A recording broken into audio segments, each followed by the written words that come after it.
100 people this week signed up, which is amazing. Again, loads of growth and loads of ideas flowing through, and people starting to share their own ideas for things to talk about, and work they've been doing, and examples of work and case studies of things that have worked really well. So keep those coming, and as they come through, I'm thinking about how we can share those in the forum. Maybe we have a bit at the end where people can share great work, even if it's not related to what we're talking about that day. So keep them coming through. Also, before the end of this session, we're going to put a little Google form up that we'd love your feedback on. We just want to make sure that we're tailoring this to what everyone wants and the times that suit, particularly as different states are going back to school. Yay! Yay for New South Wales. Exactly. As everyone goes back at different times, how do we stagger this? Is this a time that suits? Is this a format that suits?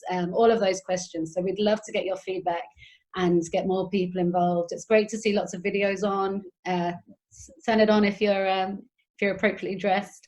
And we'd love lots of interaction as well today. So we'll open up the floor regularly as we dive into this today. So yeah, happy National Careers Week. We tried to pick a really big meaty topic for this week because of that. And it's one we're focusing on a report and the insights that came out of the OECD report based on the PISA data that was presented in January to the World Economic Forum. And I've been debating it and discussing it with various schools since then. And so we'd love to dive into that today. But please share your insights. There's only me and Jim today on the panel, so lots of space for other people to join in.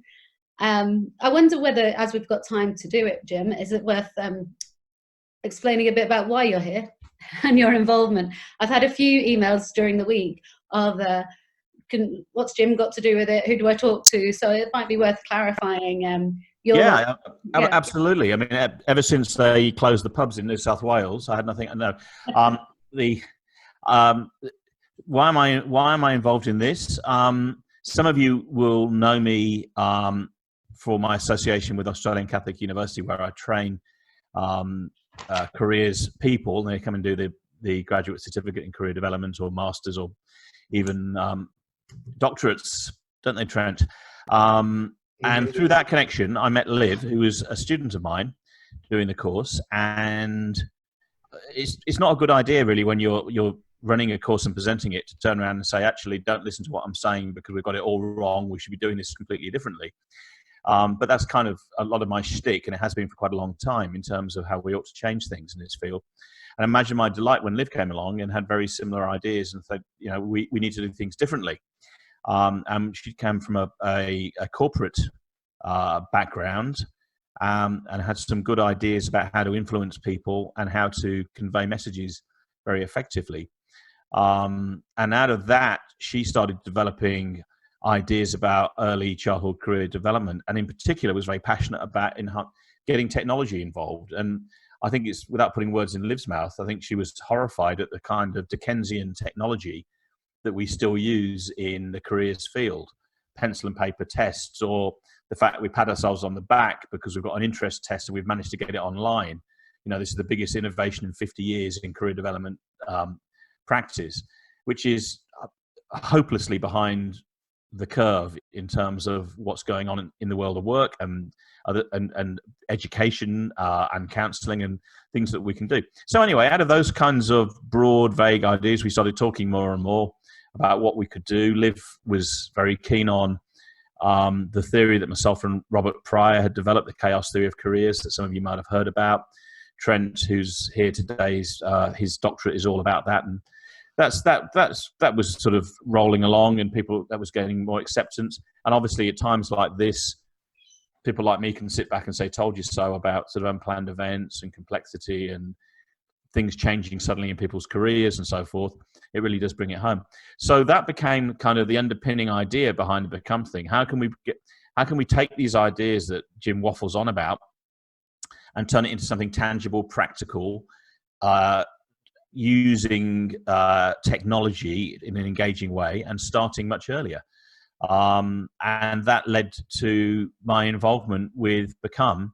And it was kind of a sort of, okay, well, if you want me to be involved, I want to be an equity partner in this. I put my money where my mouth is and be involved properly in this. And my role is in terms of as a director of research and innovation. So I'm trying to look across what's going on, trying to think about my own ideas and Robert Pryor's ideas and how we can apply these and other good ideas around the place. So we've got a really vibrant, innovative platform, and to be a sounding board to Liv and other members of Become.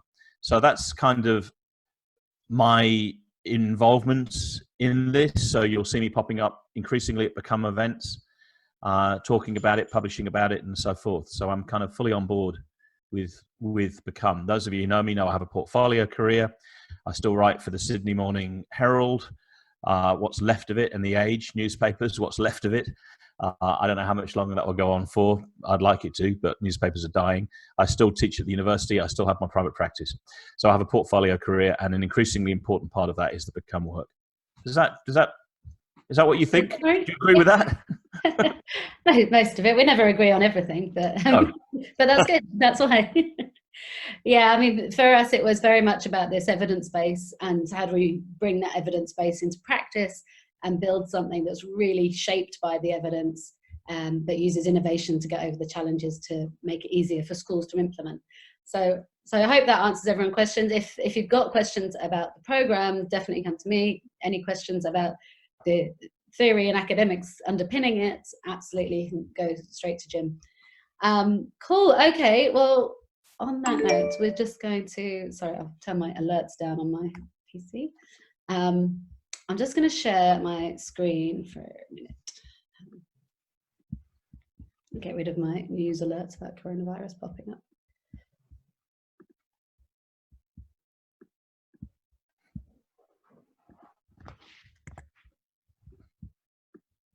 Sorry.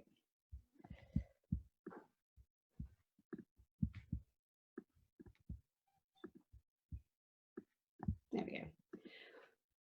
So today, slightly differently, we're going to be talking about this mismatch of aspiration and opportunity. And we actually have, because it's kind of a data heavy, we haven't been very data heavy in the last couple of weeks. It's been much more story and conversational.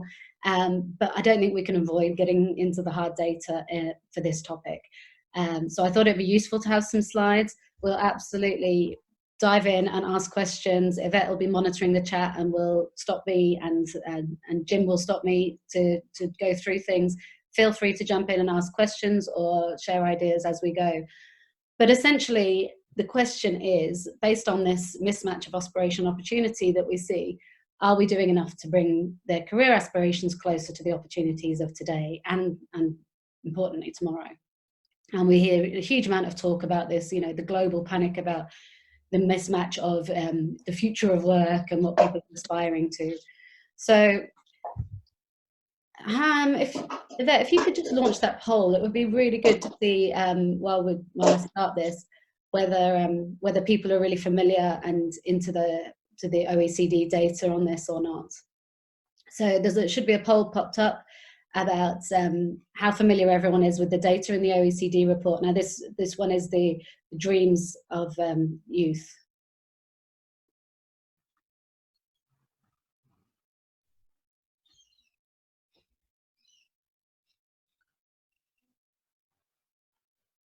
Okay, just watching those come in. So what we'll do, those people who said they're fully across it, be fully prepared now to have a 100-item multiple choice test to see whether you really are or not. And if you are, then you can take over now and we'll sit back and listen to you. Okay, well, that's 90% of people have just replied, so we'll share that poll here. So 58% said could do the summary and 34% haven't seen or read it. So we will do a kind of halfway between summary and what was it all about in the first place, to recap. And yes, for those that are fully across it, feel free to jump in and give your opinion on it. So there'll be three, sorry. We're also going to share our own data on this and some of the other more local aspects, what we see locally around the same patterns of data. So the first part is the OECD Dream Jobs of the Future report. And if for those that haven't really seen it, the link will be in chat, and we shared it last week. But essentially it takes the PISA question, or a couple of PISA questions, for the 15-year-olds, and ask them, you know, what career will you be in when you're 30? It was 600,000 students across 41 countries, of just that cross-section of 15-year-olds. But importantly, they did it in 2000 and 2018. On the website, you can see the full report that was published. And there's a slideshow of Andreas Schleicher's presentation of it with Anthony Mann. And there is their webinar, which is actually really worth, it's an hour long. It's really worth a look if you haven't seen it. It's really good work. The second piece of data we'll be looking at is a study we did with the Northern Territory in the same year, in 2018, so it's comparable data, exploring the Northern Territory students' career awareness, aspiration and agency. Now this was a study that was just to get a picture of aspiration as a benchmark activity. So it's not about the impact, this is just what does it look like right now, very similar to the PISA results. For those that haven't heard about it, this again is fantastic work. The Northern Territory Learning Commission is a group and an initiative as a group of schools in the Northern Territory all come together to really put student voice at the heart of system change. The students themselves learn to interpret data from their own system, and they decide what they're going to work on in terms of system improvements. Now, for the Northern Territory, when we spoke to them about, you know, the jobs of the future and how do we prepare a workforce to be future ready, that's really important to them in terms of their state strategy and their education department strategy. And when we talked about awareness, aspiration and agency, there were like lights on about student agency is what we need. So what we did here is come up with a range of data and benchmarking that we could give back to those students as well as the department to say, what do you want to do with this? We know that this is really important for student engagement. And this data that we've got, we know has massive impacts on attendance, engagement, all of those things, hope, that are really important and are real drivers in the education system in terms of performance. So we'll share a bit of that data, but again, Northern Territory Learning Commission is a fantastic project. If anybody at the school is looking at student voice and agency, I think it's the best I've seen. And then the third piece of research is actually just benchmarking data from our own program, but it goes on, there's no schools shared here, but what pictures at a local level, so if we're looking at the big OECD data, what do those same factors look like at a local level in terms of what are those top 10 aspirations of a cohort or a class? What does that picture of aspiration look like? And while we're going through, I'd love you to think about, in your own context, do you know what that picture of aspiration is? When we look at the OECD data, do we know what that looks like at a local level? Because only when we know what that looks like, we can look at what's driving that and therefore what we do about it. I was going to say, Liv, yeah, it might be worth just saying, for those of you who haven't read it or could do with a summary, without wanting to sort of patronize people, just so you're aware, the OECD, the Organization for Economic Cooperation and Development, has been around about 60 odd years and has member countries all over the world. I'm not sure how many, about 60 countries, something like that, including Australia, the USA, and the UK, Norway, New Zealand, Israel, Hungary, Greece, Germany, Czech Republic, Denmark. It's heavily skewed towards Europe, but it's not just Europe. And it basically produces policy for better living for the international community.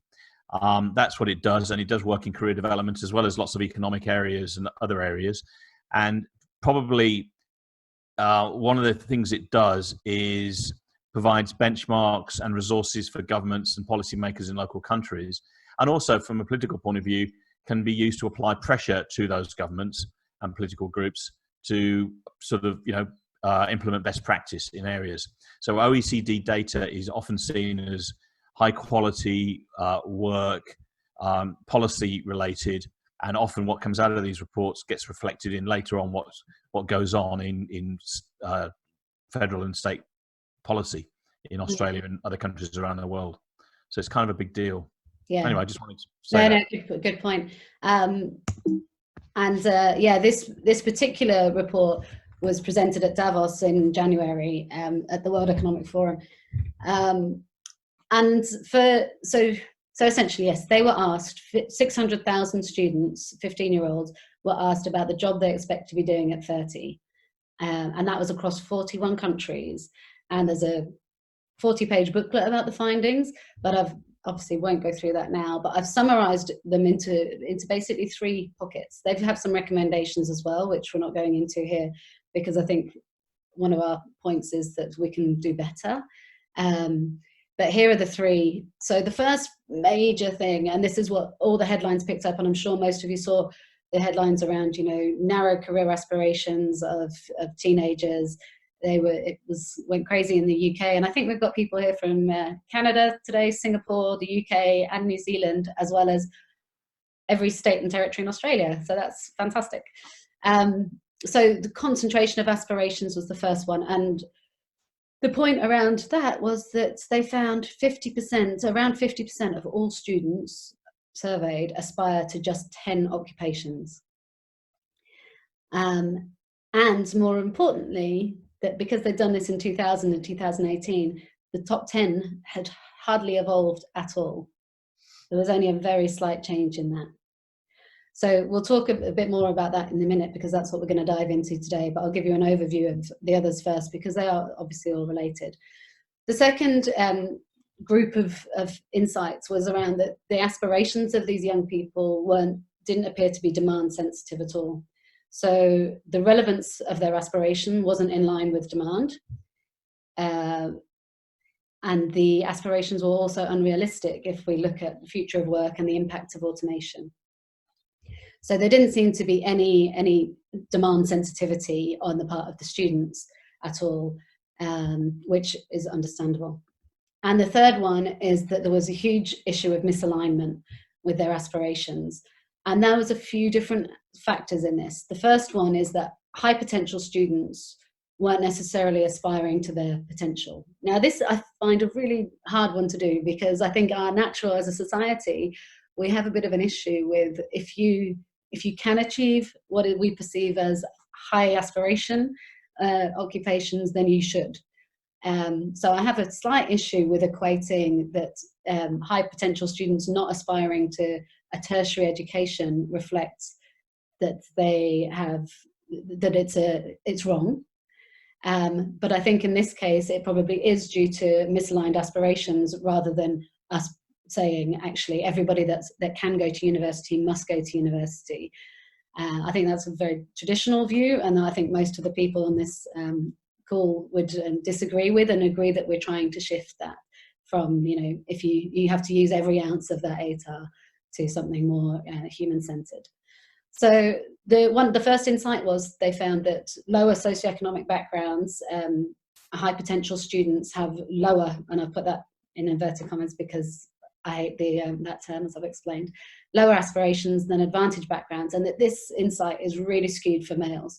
So for males that have high potential in a disadvantaged area will have much less intention of going on to tertiary education than in an advantaged area.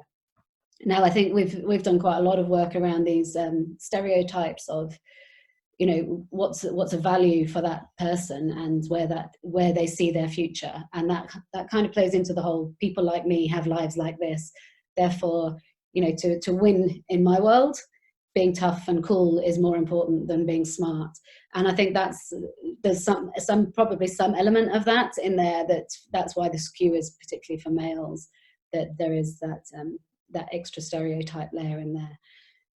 The second one in that is that generally across the board, confusion reigns on the educational requirements of career aspirations.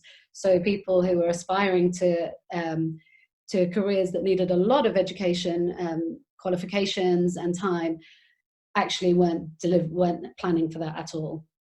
And again, that understanding was particularly stark for students from disadvantaged backgrounds who tended to have like less career guidance experience and less human capital around them. So they're the three kind of buckets of misalignment that they came up with. Has anyone got questions on those?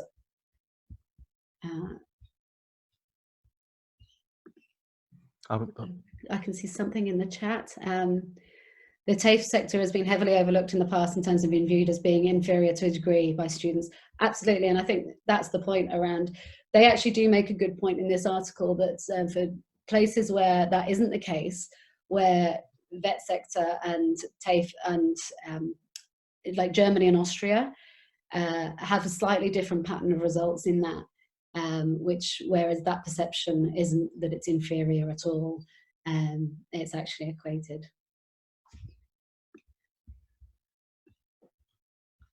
Okay, I'll keep that chat open, so keep your comments coming.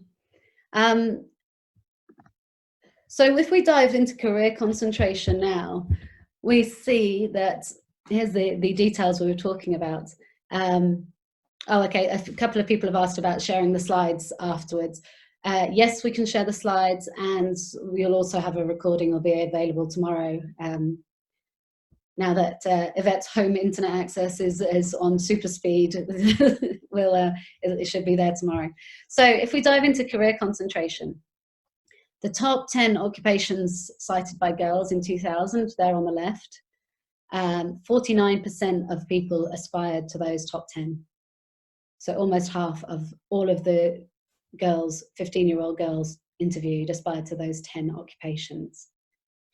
And now by 2018, there were only 3 changes. So the concentration had actually increased instead of decreased, which shows that we're not doing a great job of increasing that diversity and that awareness. But it also says that there's been very little change. So the 3 changes, it's like a pizza menu. Off the menu were writers, secretary, and hairdressers. And we added architects, designers, and police officers. Which, you know, if we're looking at a high level about stereotypes, I'm pleased that that's the way it's gone. You know, police officers on there like it is for the guys. Architects, which wasn't on there before. And in terms of future readiness, you know, secretaries are going to be more automated and more at risk of automation. So that's positive as well. On the guys' side, the concentration down here, so 38% in 2000 aspired to those top 10 occupations, and in 2018 again that had increased to 46%. Now the increase in concentration was driven by lower socioeconomic areas. So again, it's we're seeing some real cuts across that in terms of gender and background. Does that surprise anyone? To me, it feels like it's really, really narrow. And I think that's what everyone picked up around the world, that this wasn't good enough. Jim has, go on. Go on, sorry, Liv. I was just going to mention your blog that will share is Jim's view on this. I didn't want to share his views on it before the session because it might cloud everybody's. But, you know, I think it's very clear that we're not doing enough, or we haven't been doing enough to impact at that broad level. But I think when we look at what we're doing differently, we shouldn't be surprised. And I think that's the big point. I think we've been doing our job really well if we've been following 50 or 60-year-old theories, which encourage people to narrow down their vocational aspirations. So if you're familiar with the work of people like John Holland, and most interest inventories are based on something like John Holland or ANRO or something very similar, basically where people answer questions about different activities and occupations, and then they get classified into some sort of 3-letter code or 4-letter code or something like that, and then matched against jobs. The idea is that kids come in chock full of competing ideas, and the assumption is that the career counsellor's job is to winnow those down, narrow those down until they find the ideal matching job for the individual. And that's been the dominant paradigm in our field, either implicitly in our practice or explicitly in terms of some of the theories. And it's not surprising. And if you think about this from a perspective of a kid going through this narrowing down process, early socialization, moms and dads, aunts and uncles, brothers and sisters pointing out, oh look, you know, she's picked up some Lego, she's going to be a builder, she's going to be an architect. You know, he's picked up my syringe, I've thrown it on the floor, he's going to be a doctor, or what have you. So people project, and they always tend to project these sort of socially aspirant sorts of occupations. And kids learn very, very quickly, if they're going to start expressing anything at all about occupations, far better to express those that are going to meet with parental, familial, and societal approval. And you can add into that as well. And if you think about the great work that Mary McMahon and Wendy Patton did about different influences on people's careers, one of the things they identify, of course, is the media. And one of the influences there are TV shows. And I was just looking, if you look at, say, the girls' top 10 occupations in 2000, you could take either actually, and then think about popular drama shows on TV. Well, there you've got them all pretty much, haven't you? Doctors, all these medical shows on TV. You might not think teachers, but then you think about some of the soap operas, and often they have, you know, school kids and teachers and interactions between them. And there are some which are specifically on teaching. Psychologists, particularly forensic psychologists, are coming up increasingly in these police procedurals. And on it goes. So they're reflected in the media as well. So these jobs are celebrated. And people kids are, I think, narrowed down, and then they come into career counselling, where the career counsellor, if they've been taught traditional theories, say, what I've got to do here is narrow them down further. So in a sense, it doesn't surprise me. I think this is the result of a lot of socialization and reflects the career development dominant paradigms of the last 50 years. Yeah, completely. And I think there's a few comments in the chat here that, yes, like parents have a huge impact. And if parents aren't aware of, you know, it's even my husband, who should be very, very aware of my opinions on broadening horizons and being open. When my daughter was maybe 3 or 4, she came in brandishing a huge Lego gun, and he said, "Oh, she just wants to be a boy, doesn't she? She's such a boy." I was just like, oh, and I think he knew as soon as he'd said it that he was in trouble. But I was like, she wants to be a girl with a gun. Like, that's the difference. But I think it's not front of mind, and I think that's why people were astounded at this data.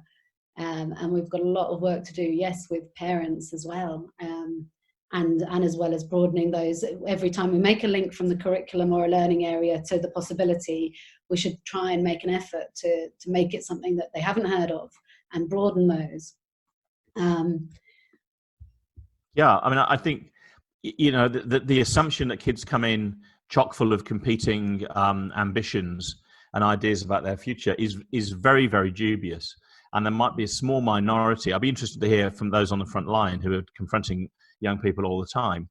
But my strong sense is, and I influenced here by people like Norm Amundsen in Canada, who says that very often when people present for career education or career coaching or counselling, they say they're stuck or they're at a crossroads.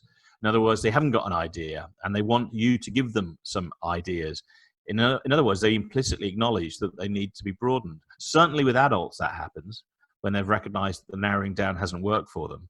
But I suspect also implicitly it's there with kids as well. And I very strongly believe our role, a key part of it, is to foster and encourage and guide people through broad exploration in a relatively value-free environment, to allow kids to express their curiosity and their creativity in exploring different options. We'll never get away from these kinds of lists if we don't adopt a radically different perspective.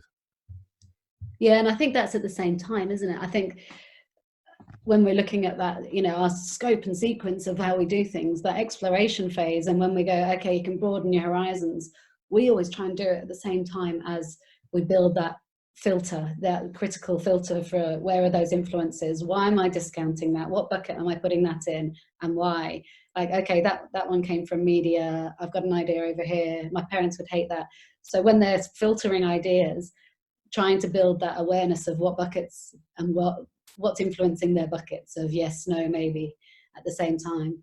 A comment here, it'd be interesting to analyse the cultural intersectionality with data. More culturally traditional based parents tend to favour their kids being doctors, lawyers, over the child's wishes. Yes, I think we'll get onto some of our more local data in a second, but absolutely, I think this is really broad. If you think this is across 41 countries, we see really, really different skews.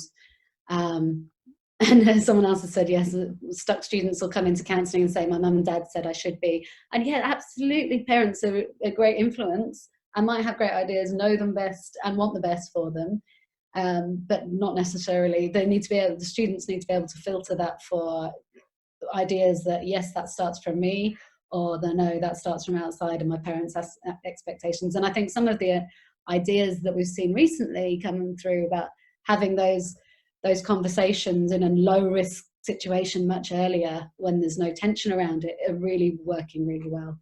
I think just looking at those job titles, those occupations, they almost could exist 100 years ago, not quite, but certainly 50, 60 years ago, maybe 70 years ago. That's one of the points they put in the data. They said actually if they had done it previously, they wouldn't have expected it to change much in at least the 20 years before that as well. Yeah, I mean, I think you could have done this in probably the 1850s. Maybe there'd be a slightly different gender thing happening, but you could have done this in the in Victorian times, and you would have got broadly a similar list. You'd have an overlap. Probably 70% of those would have been on the list. Yeah. Yes, I think if we ask them which interest area rather than which job, the answer might be different. And I think, taking those different angles in earlier and letting them explore through what motivates them, what do they like to do outside, what the strengths are, and having those different angles for exploration definitely put up different opportunities. I'm going to move on to one other thing related to that is the Jobs of the Future report, and the lack of overlap with those new roles and stable roles, and how many of those actually sit in that redundant roles. This is the World Economic Forum 2018 report on Jobs of the Future, which I don't think I've put in the links, but I can do.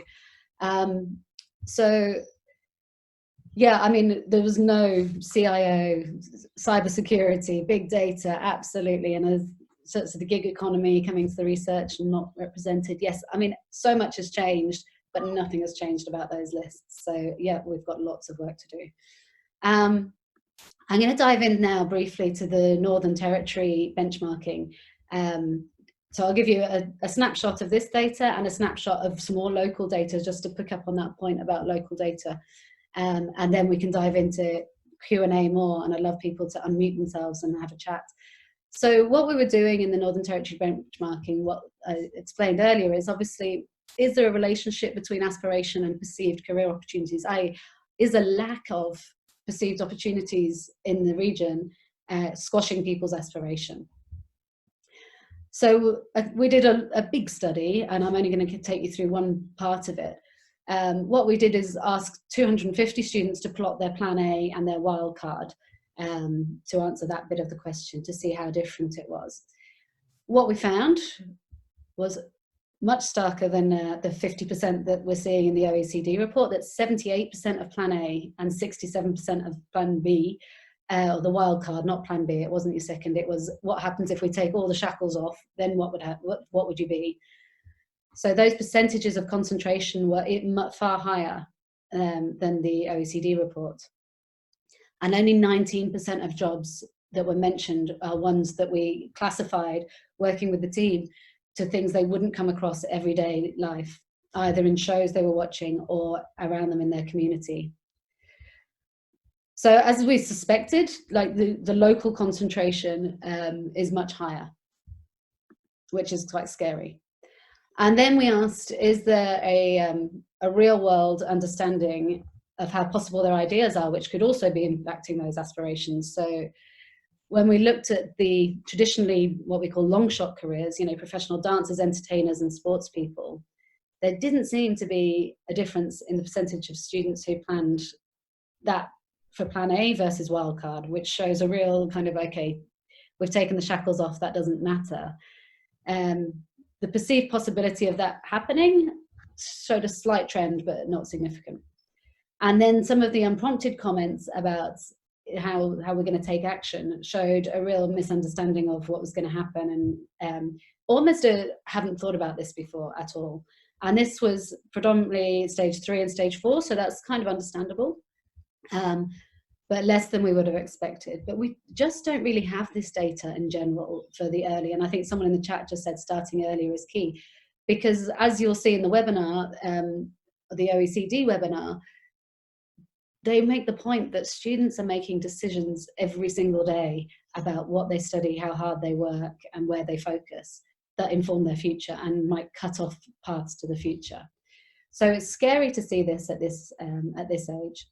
And the summary of findings, there's lots of detail around the awareness being low.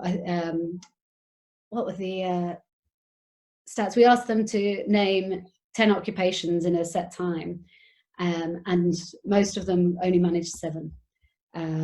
So that it's not top of mind, this diversity of thought around the broad possibilities. So we actually can't answer yet for them, and I suspect this data is similar to the rest of the country, whether there's a relationship between aspiration and perceived career opportunities, because we know that awareness is low, concentration of aspiration is really high, and aspiration is misaligned. So what we suspect is that once awareness is broader, aspiration is more realistic, then they might get that demand sensitivity exploration in, and they may see a lack of perceived opportunity, which might affect them. But we can't even get to that point yet because the fundamental skills and understanding is so low. I'll just check the chat again. Yes, I will definitely come back to this that point in a minute. And then the final piece of data, which is again more local, and I think this picks up on the point earlier around what does it look like. So this is one school's, one cohort's data, and we see it even starker than before. So 53% are concentrated in the top 3 occupations. So these are people that said, yes, I have an idea for my future right now that excites me. And that is 53% are saying professional sport, professional entertainment, or zoology and veterinarian studies. And if we include the top 5, that goes up to 67%. So that concentration is really scary. Now, being able to share this, and this is why I said, do you know what yours looks like? Because the team were astounded at this. And, when we talk about these findings with the exec, actually it does make sense, because our sport and music program and drama is amazing. The teachers are really inspiring, but almost too inspiring. We're not building in those reality checks early enough. And what we saw is that pre-program, 23% are saying, actually, what I learn at school is not very connected or relevant at all to what I want to do in the future. And when we can share that data that so many of them are only interested in arts and being professional sport, that kind of makes a bit more sense. The teachers were saying, actually, this cohort seems pretty disengaged from a lot of the more academic subjects. What can we do about it? And now we've got the data to go, this is why, this is what's happening underneath, this is what's important to them. And the school can do something about it and drive engagement and actually help them move forward in the right way for them. So, doing micro experiments that help them do reality checks on their ambitions, talking to those most inspiring hero teachers and saying, actually, you need to build in those reality checks and a bit more of the pathways, rather than everyone can do it, this is the place to be, this is amazing. So they can actually take action on those and drive up engagement in the rest of the school as well. Liv, I think that's a really good point. I remember when I got involved in large scale career interest testing in schools for a while around the Sydney area, probably 15 years ago now. one of the things I noticed, and it's picked up there, is that you go into a particular school and suddenly from one year to the next, everybody is interested in aviation studies and they all want to go off and do that at university. And it's obviously the impact. They've brought in some new, fresh subject with a new, fresh face. And I remember this particular school, no one ever wanted to do anything to do with geography because it was seen as being taught very, very badly and nobody liked the geography teacher. It can come down to those things. I mean, I saw in the chat people saying that parents are important, but yeah, so are teachers. And what you're alluding to there sometimes is that, and I've said this to people for years, be wary talented teachers. They're the most dangerous because they can engender an enthusiasm which is in fact not entirely authentic in you, that you think you like a subject when in fact you don't. You just like being around that teacher because they make things fun and engaging. And in fact, you don't particularly have an intrinsic interest or particular talent perhaps, or either. So that can be as bad as the poor teacher who disengages the students. And this sort of, this kind of big data, I think is kind of useful because you can then start to look to see whether you're getting those sorts of effects happening in your school, and then you can start to look at ways of countering it. Yeah, completely. And I think that's another one of the filters that we need them to build up, that natural, that critical filter of like, oh, my art teacher's telling me that I should do art, I'm really talented. My maths teacher's telling me I'm really talented, where do I go? And it's going, actually, that's from their perspective, not from me. And there's a comment here about the Northern Territory, which is a really good one. So why are we trying to limit their aspirations if they're looking at the careers they would see and they're aspiring to that? Absolutely not trying to limit their aspirations. We wanted them to see broader aspirations as a strategic, so not limited to what they currently see around them. Happy for you to unmic and talk about that, because I think that give them some time to dream and then change minds. Absolutely, it's an ongoing process of iteration and exploration, but it's actually not happening. And what we want them to do is keep exploring and have lots of time. It's not one decision, absolutely. But actively exploring rather than not thinking about it and not getting it spice. So when you saw that those wildcards, they had mapped, and the notes they'd put on, they'd actually mapped by how much does this idea excite you as well. And it's understanding, actually a lot of them was limited in terms of the concentration, and the excitement wasn't huge. They were optimistic about the future, but the excitement for it wasn't huge. And when we did actually do some impact work with some of the students, we saw a huge amount of students who had gone, actually, I can't do that here. Whereas actually, when we talked about the future of work, there was one boy that sticks in my mind and always will, I think, just outside of Catherine. And when we went there, he had pictures of sports cars everywhere. But and sketches that he'd done on everything he had. And he was just a bit like, well, I can't do that here, and I'm never leaving here. And as we did the exploration and he explored, the technology that's used now and was allowed to deep dive and explore it, he actually just lit up and transformed because he realized there's no reason he can't do that from there. And I think of often in more regional, remote areas, there is a kind of a fear that will open people's eyes to things that are beyond and everyone will leave. Whereas actually what we're seeing is people realize they can do it from exactly where they are as well. We don't even know what the jobs of the future may be, so why are we focusing on jobs rather than what do I want my life to look like? Absolutely. So we're absolutely looking at the skills to be able to navigate ongoing. It's the skills, not about deciding on a career. The reason we're looking at this career concentration is because it's a picture of the lack of awareness skills and the skills to explore. It's a picture of the lack of exploration we're letting people do. But I'd also say that in the same way that we don't know what jobs of the future may be, we don't know what the life of the future may be. Most of us didn't predict what's happened to us in the last few months, for instance, as recently as last year. So I think you've got to start from somewhere. And very often when you ask people, what do I want my life to look like? And in fact, it's an exercise that I use with students in the graduate certificate at ACU, with collage, my life in 5 years' time. And very often what you get is a tremendously conventional picture of relationship, house, maybe children, and a balance between work and life. And I would say that was overwhelmingly the image that people put forward. And of course, we know I like the comment, someone said, reality is miserable. We realize that life is not always going to be like that. And it's not always going to be with happy partner, happy, healthy kids, and roof over our head and the rest of it. So I think if we just focused on what I want my life to look like, that could equally engender an unrealistic sense of personal control. And a lot of what we're trying to do is teach people how to respond to the inevitable setbacks that they have, and also grab unexpected opportunities, that their life is completely different to what they think it could possibly be. They have absolutely no idea. I don't know if anyone watched that quite inspiring show with the mother with the very severely autistic boy who's drawn the cartoon books. You seen this thing? And she presented on at the Sydney Opera House as a TED talk. And, she'd been told that this kid was so autistic, he would never be able to communicate. He would never be able to say he loves his mom and so forth. And of course, he's become incredibly artistically expressive.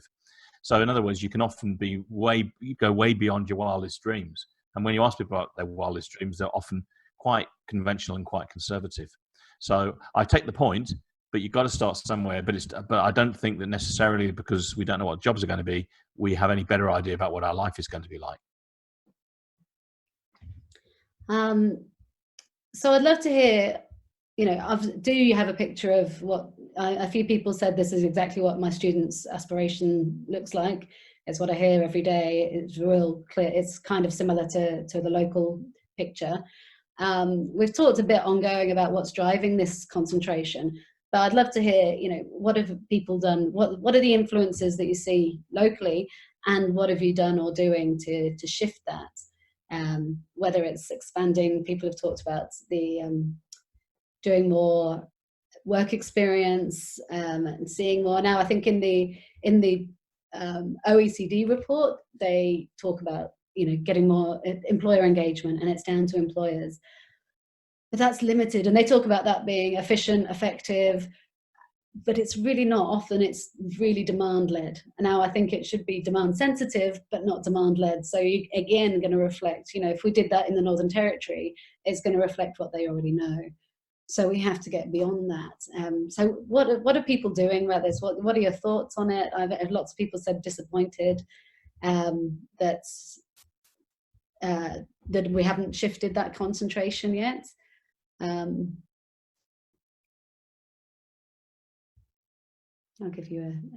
stay quiet and give people a chance, and feel free to unmute and talk.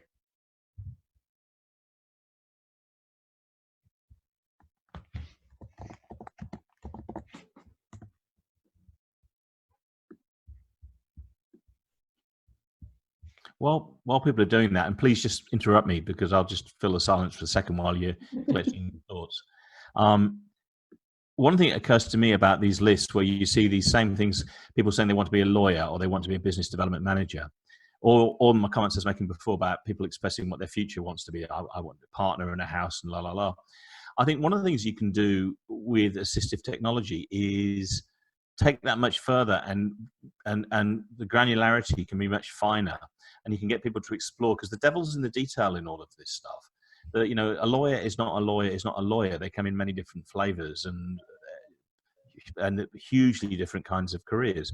And I was looking at the top 50 best paid jobs in Australia from the Financial Review. And when you look through there was millions of medical specialisms. Now, I deal with medical specialists every day in my work, in medical legal work, and half of them I hadn't heard of. And you think, is that a part of the body? Can you specialize in that? And I didn't know, and I put my careers hat on thinking I didn't know about this stuff. But getting people to explore to that level, so they don't just stop and say, I want to be a doctor, but I want to be someone who perhaps makes ventilators for pandemics, or I want to start making craft gin or hand cleanser or something. But getting down to that kind of level of granularity, I think that starts to then allow people to start thinking about what would it be like to live, what would my life be like? So you can start bringing the life and the occupation together. But too often we stay at these very broad occupational levels, and it's all a bit abstract. It's not very concrete. Yeah. Someone said, okay, Lord, we've got the connections with local industry, absolutely. So bringing professionals in, and I've seen a lot of people doing great stuff this week and in the last few weeks, and actually getting more broader reach and broader diversity because we're forced to do things virtually. And two people asking about parents, and I'm just going to see if Maggie would be happy to share some work she did. Maggie, are you there? I haven't actually done this program, but I was down at actually a conference last year, and it was a program that's been developed by it's one of the Lens in Northern Melbourne, and it was called Finding Their Feet.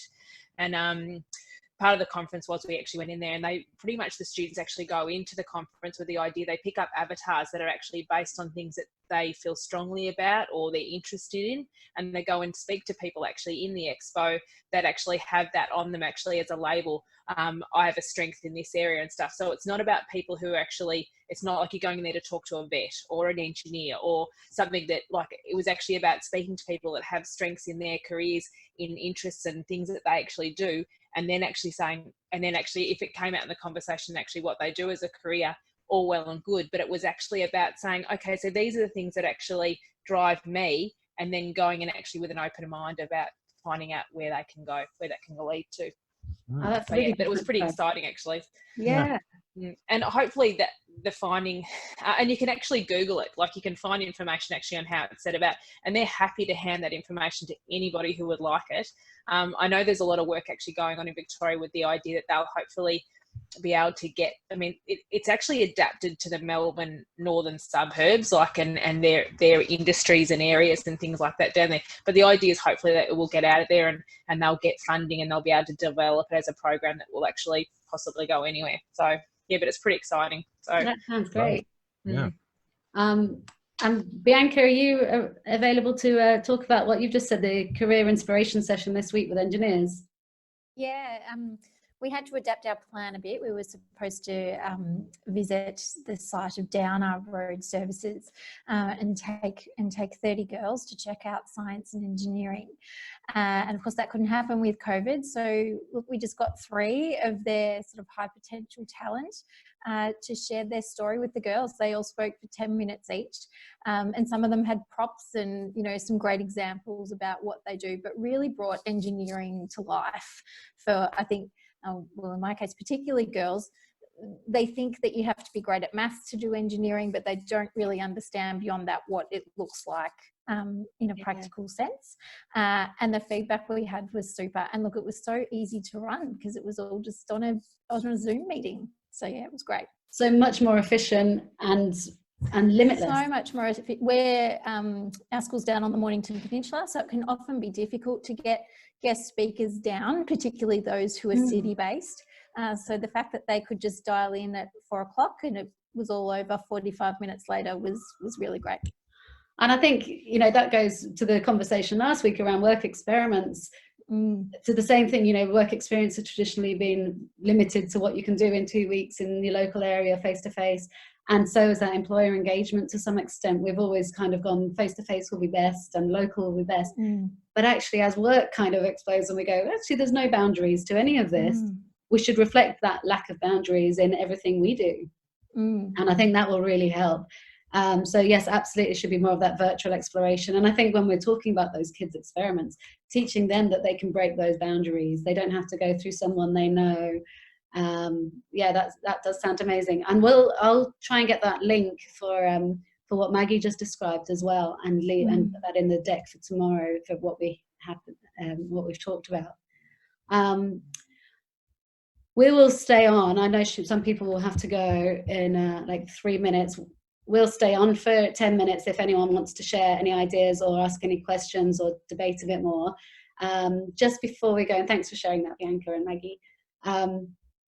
I won't talk you through any of these, but next week we are going to talk about the big problem with big problems.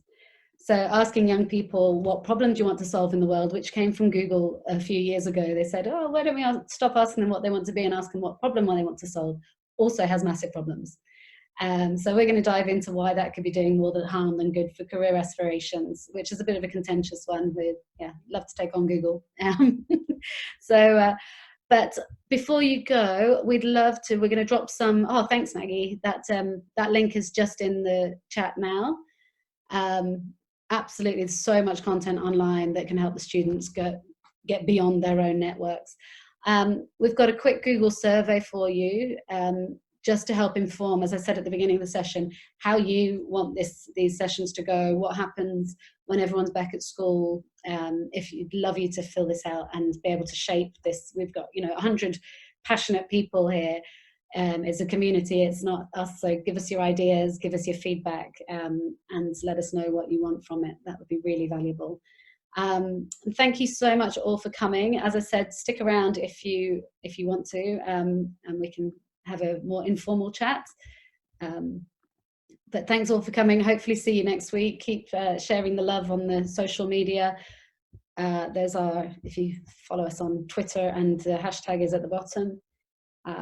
So yes, hopefully see you next week. And absolutely stay around if you want to chat. And if sharing, and we'll go to gallery view so I can see people.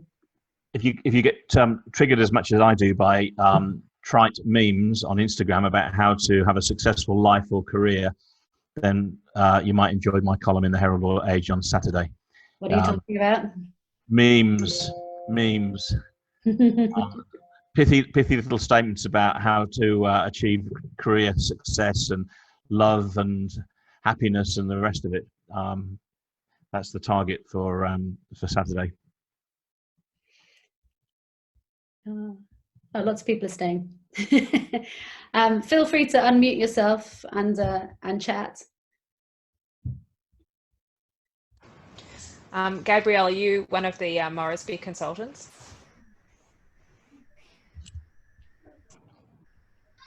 Yes, I am. Sorry, it took me a while to find my mute button there. And I've got kids in the background. I'll just warn you before before you hear them all. But yes, I am. Yes. No worries. I'm one of the consultants as well. Oh, good. Yeah. So it's interesting. Jim's comment before about the students going granular. Most students, the schools are so varied, but I have had select entries where I've just been blown away by their, how much they want to know and explore within the, I had someone cardiothoracic, and I was thinking, oh my gosh, what's that? So I had to go straight to Google and, work that through. But of course, the tool doesn't go that granular, but it's just so interesting. Yes, indeed. So sadly, as you get older, you'll know all about cardiothoracic. You're too young to. Yeah. It's interesting what you're saying before about sort of having, like, I think there was a bit of a comment earlier about whether interest tests are actually a good thing and all that sort of stuff. But I do like the way the interest testing in Moresby is complemented by, like, there are obviously aptitude and stuff like that, which actually makes a correlation between whether they do like it and whether they're good at it as well. So it's an interesting sort of concept on that side. Yeah. I think the only danger is it being the answer, and as long as I think when they get to the decision time, it can be really helpful for additional insights, but not as a replacement for their own skills. Yeah, they still need to make an educated decision. Yes, yeah, but actually be able to reflect for themselves, and what happens when they get knocked off track next time. So still have those skills, but almost see those tests come in as a superpower of, like, wow, like, okay, let's get some real supercharged insights at this point. Yeah, I mean, I don't want to get into that debate particularly, and there's nothing wrong with interest tests, and in fact, I use them in my work and my research, and always have, and I've always been annoyed with my academic colleagues who've kind of sneered at them. So this is not. We don't want to get down into that completely, I think, pointless and sterile debate about those things. But a lot of this stuff is about how these things are used and how they're couched, and some of the theories behind them. And the idea of narrowing down, the idea of presenting things as the ideal or the perfect career or the best choice, all of those concepts are the ones which I think we need to start looking at. If we start looking at these things as informed starting points, as trampolines, as motivational beginning points. I think that's a much more healthy way of considering these things. I think the idea of a taxonomy that's used in breaking up and classifying jobs as being broadly into interest areas is very useful, because it helps us manage a lot of data and simplifies the world of work for people. So there's lots of good things there. So I don't want to give the impression that I'm down on it, but the danger is in terms of practice. And despite people's denials, I've seen this for 20 years and more, 25 years, is it becomes the substitute for any career counselling or exploration. It becomes a shortcut, and that's the only thing. That's not what's going on in Victoria now. I'm fully aware, and I was part of the government panel putting together that stuff in the first place. But I think too often it is the case, or too often kids are just left to their own devices to go to some subpar online test of dubious origin, which is not the Moresby, I hasten to add, and sort of, dog in, sausage out. And it's cheap, and you can see why educational administrators might be attracted to it, because it doesn't cost as much as a careers teacher, for instance. So I think I think if it's used creatively, they can be very, very powerful. But it's all in that training of people to use these things, and as Liv was saying, as part of the picture rather than the entirety.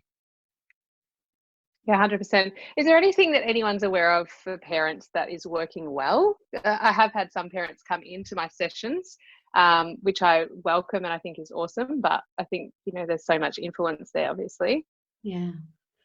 We're getting some great results from the actual Become program, and how parents can use the tools with kids as an exploration tool, and actually do it together, as well as it's educating the parent at the same time.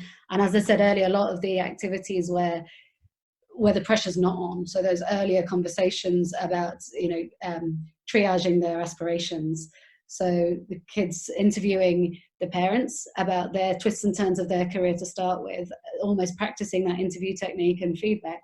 And then the next session is like another great conversation to have is, what do you expect? If you could design my life, where would I be? No pressure, no judgment.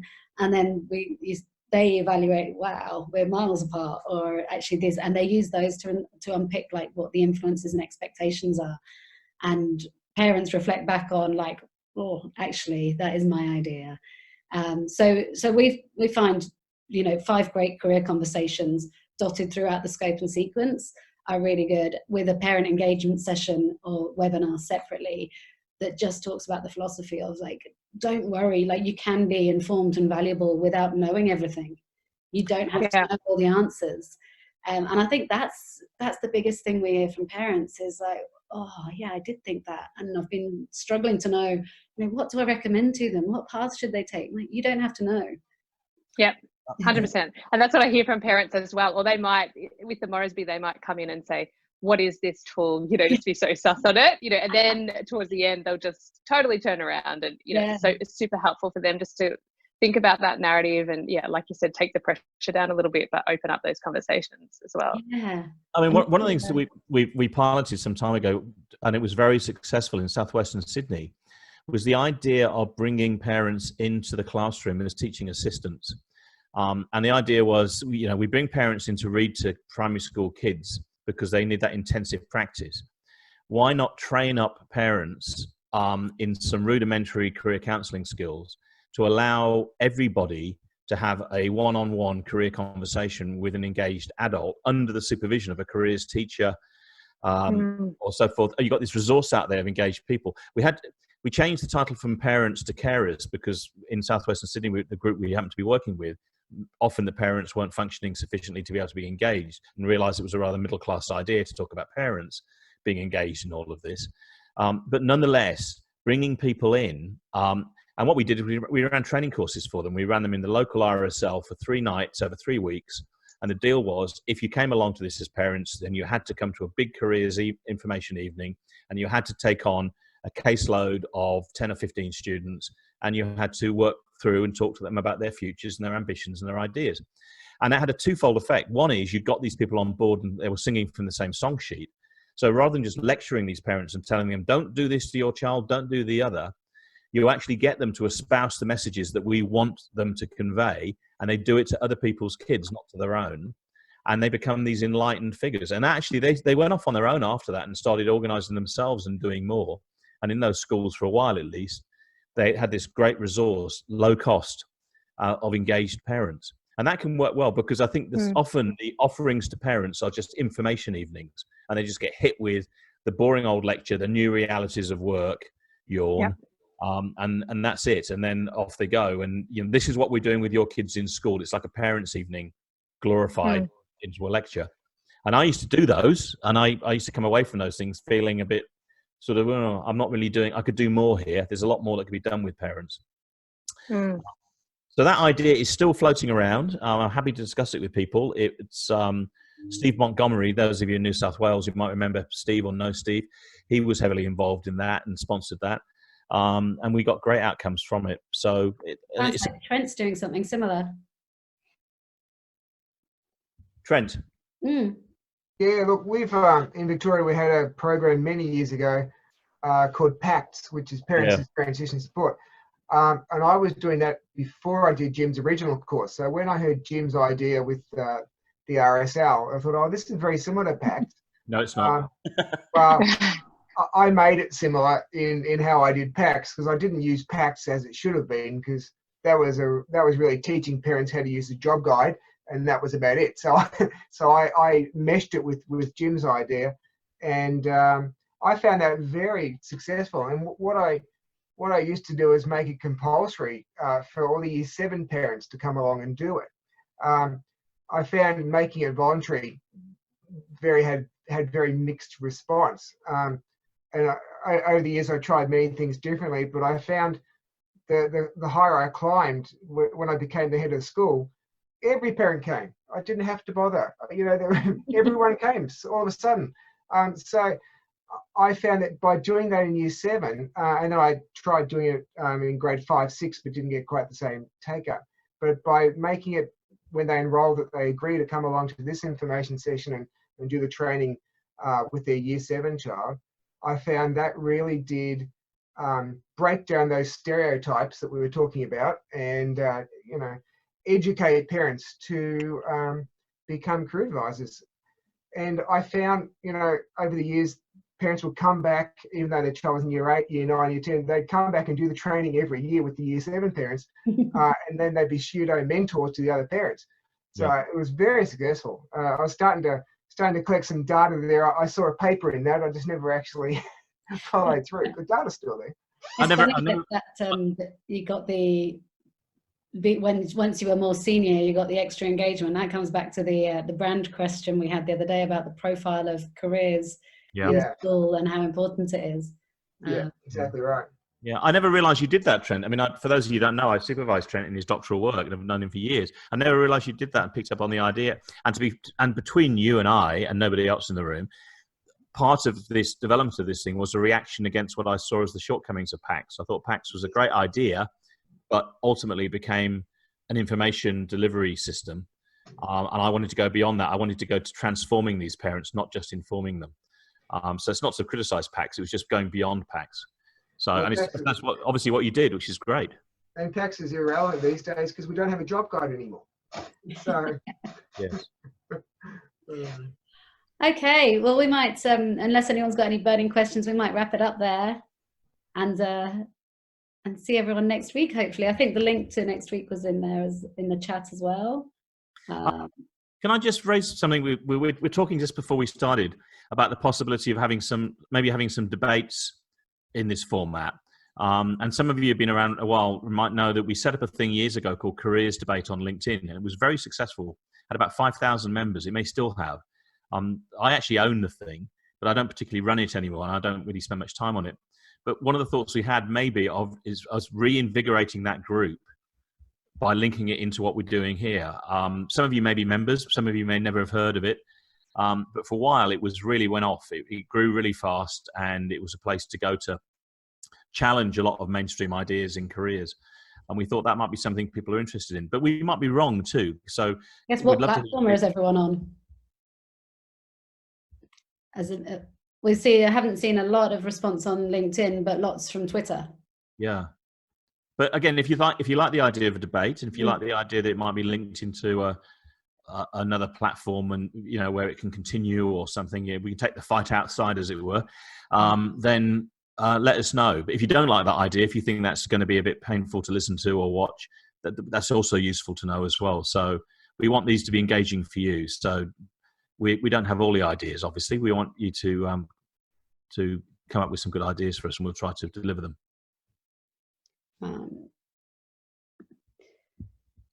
Well, hopefully we'll pick that up in that Google form if everyone does that. And I've just dropped the link in. I know most people have gone. Just drop the link into the chat for next week's session as well. Awesome. So the recording should be with you tomorrow or Saturday, depending on internet speed at home and kids. But thank you so much for everyone taking part and sticking around for the chat. Again, we'll pull the good bits out of the chat as well, and all those resources, and stick them in the end of the slides and the presentation for everyone. So have a good evening. Thank you so much.